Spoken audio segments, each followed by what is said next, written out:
Next दोस्तों शुरुआत करते हैं आज के इस वीडियो को। स्वागत करता हूं सभी का इस चैनल पे। तो दोस्तों आज का वीडियो बहुत ही खास है। सबसे पहले हम कवर करेंगे बाजार की गिरावट को लेके, रीजन के साथ साथ कुछ इंपॉर्टेंट एस्पेक्ट्स। तो चलिए शुरू करते हैं इन सारी चीजों को। लेकिन दोस्तों आगे बढ़ने से पहले एक इंपॉर्टेंट अपडेट जो कि आप स्क्रीन पे देख पा रहे हैं, ये एक व्हाट्सएप चैनल है। इस व्हाट्सएप चैनल के माध्यम से आपके बहुत सारे डाउट्स क्लियर होंगे। मार्केट में क्या एक्टिविटी हो रही है, किस कंपनी के बिहाफ पे क्या ऑर्डर्स मिल रहे हैं और क्या कैपेक्स प्लान है। इंक्रीमेंट के मामले में अगर देखें तो कंपनी क्या प्लान कर रही है अपने बिजनेस को लेके, सारी अपडेट। और जैसे कि आप सभी जानते हैं क्वार्टर नंबर शुरू हो चुके हैं, तो दोस्तों क्वार्टर नंबर्स भी आपको इसी में अपडेट मिलते नजर आएंगे। और जितने भी आईपीओ है जिससे रिलेटेड जो भी चीज़ें हैं वो सारी अपडेट दोस्तों यहाँ पे इसी प्लेटफॉर्म पे मिलती रहेगी। करना क्या है, नीचे दिए डिस्क्रिप्शन बॉक्स में आपको लिंक मिल जाएगा, क्लिक करें एंड फॉलो करें इस व्हाट्सएप चैनल को।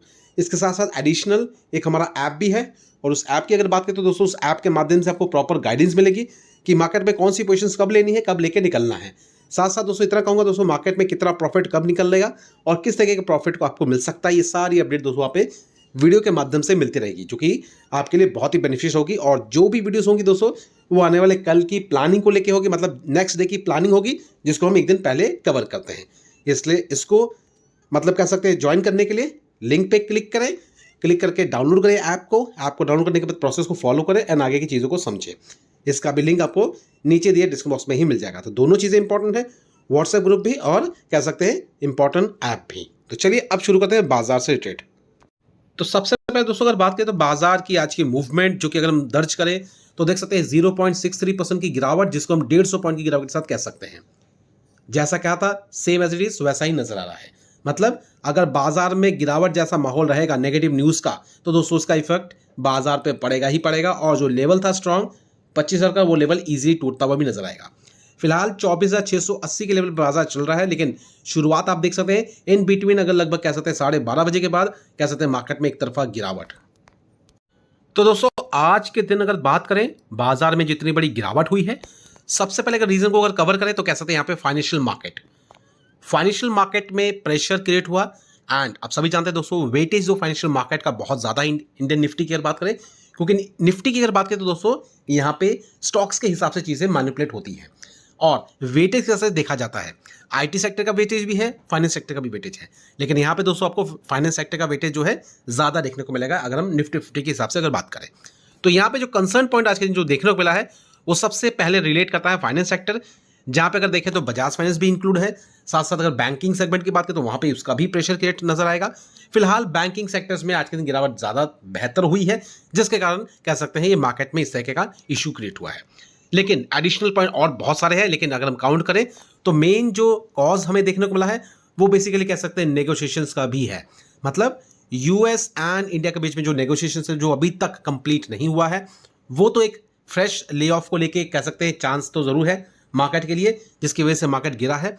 इसके साथ साथ एडिशनल पॉइंट हम कवर कर सकते हैं जो कि आईटी सेगमेंट भी है और बैंकिंग सेगमेंट भी है, क्योंकि इन्हीं के चलते कह सकते हैं यहाँ पे जो फॉरेन के जो इन्वेस्टमेंट्स है वो हमें आउटफ्लो होता हुआ देखने को मिल रहा है। बेसिकली लगातार आज के दिन भी अगर हम दर्ज करें तो डेटा अभी तक तो आया नहीं है, लेकिन हाँ समहाउ आधे घंटे के अंदर में डेटा आ जाएगा जो कि एफआईएस और डीएस की एक्टिविटी का रहेगा। तो उस वक्त हम चीज़ों को कवर करेंगे फिर से कि यहाँ पे एफआईएस और डीएस की एक्टिविटी क्या रिप्रेजेंट करती है मार्केट को। अब जैसे कि दोस्तों अगर हम देखें यहाँ पे बैंकिंग सेक्टर से रिलेट करता हुआ स्टॉक्स कोटक महिंद्रा की बात करें तो यहाँ पे आपको देखने को मिलेगा गिरावट जो कि 7.25%। हालांकि दोस्तों ये लार्ज कैप कैटेगरी में काउंट होता है, गिरावट आप देख सकते हैं 7%। मतलब लार्ज कैप कैटेगरी में इतनी बड़ी गिरावट हो रही है तो यहाँ पे कुछ ना कुछ रीजन तो जरूर होगा। अब रीजन की अगर बात करें तो दोस्तों यहाँ पे आप देख सकते हैं बेसिकली Q1 के नंबर्स जो कि अभी डिक्लेयर हो रहे हैं। अब इस हिसाब से देखें जो कि दोस्तों अगर हम देखें तो यहाँ पे कोटक महिंद्रा बैंकिंग सिस्टम से रिलेट करता हुआ स्टॉक बेसिकली देख सकते हैं यहाँ पे नंबर्स के मुकाबले Q1 में क्या स्थिति है।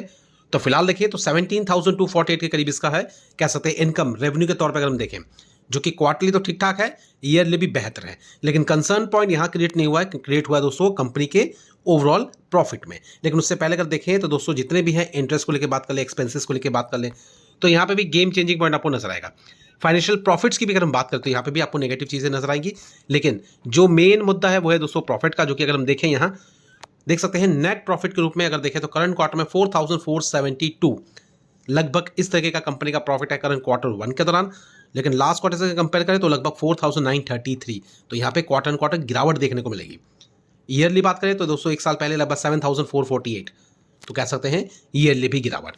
तो क्वार्टरली परफॉर्मेंस भी देखें तो कंपनी का गिरावट के रूप में है, ईयरली देखें तो दोस्तों वहाँ पे भी गिरावट है। तो एक्सपेक्टेशन के मुताबिक अगर देखें तो मार्केट को ये चीज़ें पसंद नहीं आई है, तो कह सकते हैं मार्केट का रिएक्शन हमें इस बाजार में इस तरीके का देखने को मिल रहा है।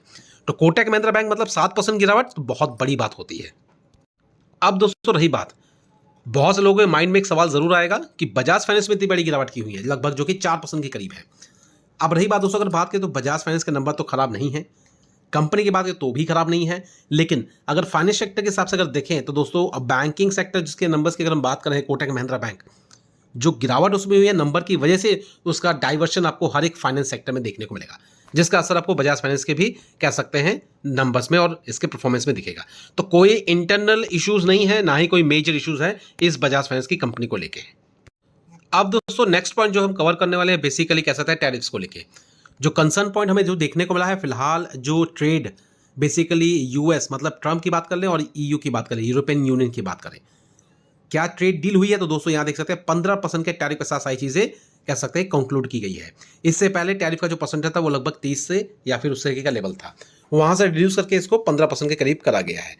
अब रही बात, अगर यहाँ पे एक चीज़ों को और ऑब्जर्व करें तो यहाँ पे हमें देखने को मिलेगा जो डेडलाइन है वो भी काफ़ी हद तक नज़दीक है, 1 अगस्त।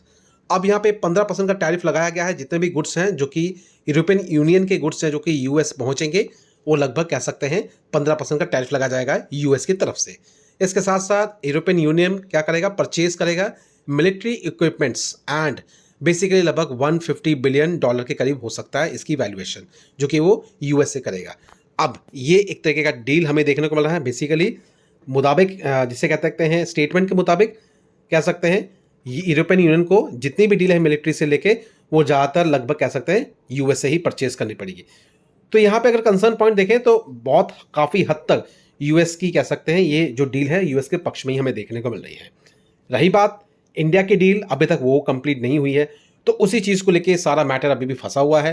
तो देखते हैं इस डील की अगर बात करें, इंडिया की बात करें और यूएस की बात करें, इन दोनों के बीच में क्या डील सेट होती है एंड मार्केट उसको क्लोज तरीके से ऑब्जर्व कर रहा है, और इसी के चलते कह सकते हैं मार्केट में कोई ब्रीथ हमें एक पॉजिटिव नोट पे देखने को नहीं मिल रही है।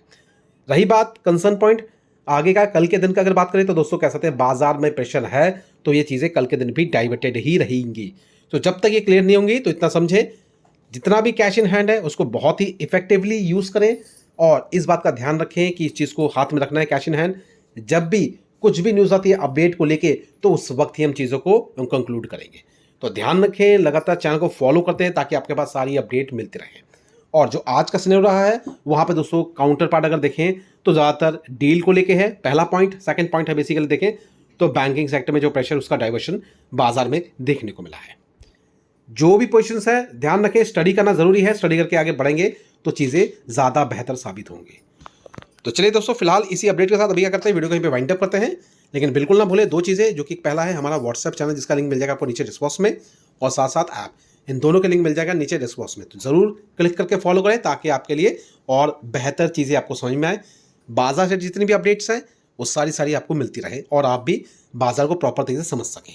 तो वीडियो को वाइंड अप करते हैं, मिलते हैं अपने नेक्स्ट वीडियो में। Thank you watching and bye.